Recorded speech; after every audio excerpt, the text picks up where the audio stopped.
John Lennon have thought of technology today? How would he have used it?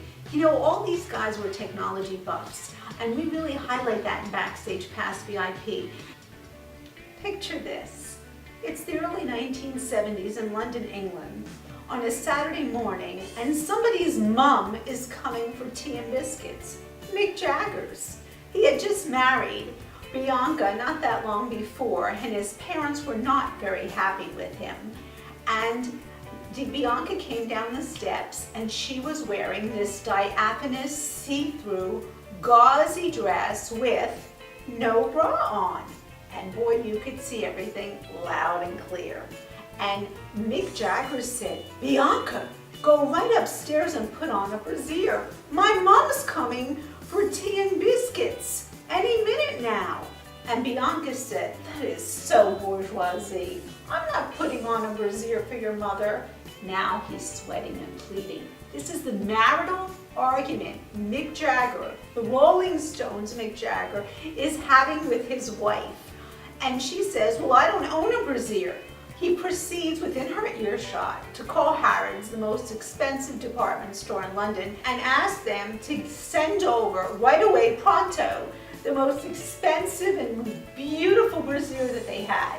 And Bianca said, "I," and with some profanities, "not wearing a brassiere for your mother," and left the house with a bang. The doorbell rings, in comes Mum. He makes some sort of lame excuse saying she had to go to the dentist, and he fluffs up the biscuits from a box on these doilies in a plate in his kitchen, brings it into his mum with the tea, and they have their little morning chat.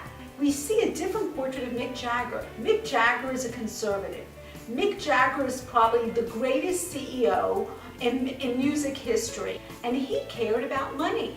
And he went to the London School of Economics, and money was his God, and he was very conservative, and he held himself apart, and it's a side that no one knows about and that we'll get to see. What's fascinating about BackStage VIP is it's really told through me, the eyes of a young kid who was really like the person in Almost Famous, who was dropped into this world, who literally I did not even recognize, couldn't even tell the Rolling Stones apart, and I had total access. I'll tell you how interesting it was, because I was really interested in the human side of celebrity, and I literally had in my pocket like baseball cards, like 5 3x5 cards with the Rolling Stones pictures and their names on it, because originally I couldn't even tell them apart.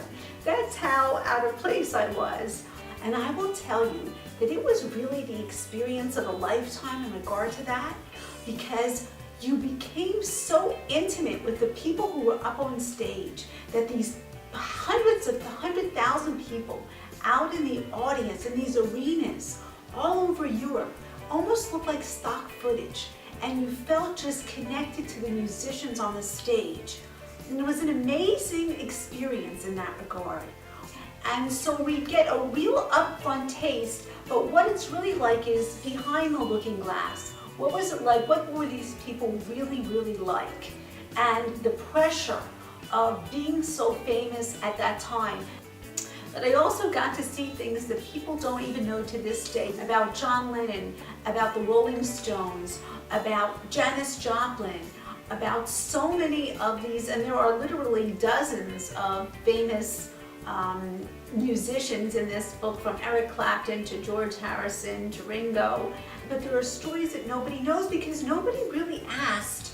Everybody cared about, you know, all the cliche stuff.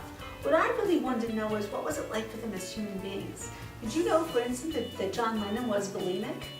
That he was thought to be bulimic. He had a real problem with overeating, and then he felt bad and he would feel guilty, and he would hate that feeling of being full, but he would love to eat. And he would go in the 1970s in the men's room afterwards and force himself to throw up. So that's a lot of signs of bulimia.